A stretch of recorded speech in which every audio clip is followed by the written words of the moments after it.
So, panoorin natin to mga gar. Tignan nyo si Kuya. Oh. Ang ganda ng entrada nyo. Daladalang maleta.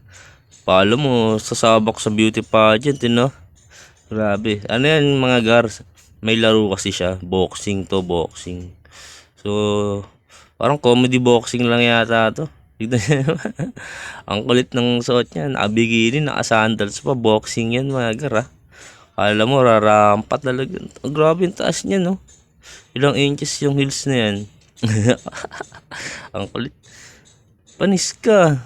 Tignan mo maglaad. Basic sa kanya. Taas ng heels niya. Lalaki yan, no? Oh. Yan. So, tignan natin yung mangyayari sa laban niya. Ano yung kalaban niya? Yung kalaban niya, nakasapatos lang. Pinartidahan niya, mga gar. So, tignan natin kung sino man nanalo dito. Pesta siguro sa lugar nila eh. Kasi, ang dami rin tao. Tsaka may mga banderita. So, palarong ano yata to, pesta eh. Oh, grabe. Tignan mo, footwork oh. Naka-heels pa yan. Ang makulit pa, naka-shades pa siya mga gar. Boxing, naka-shades.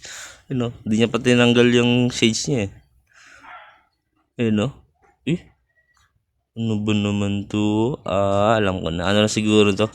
For entertainment purpose lang to. Hindi talaga to boxing. So, at least good vibes mga gar, di ba? Ang galing.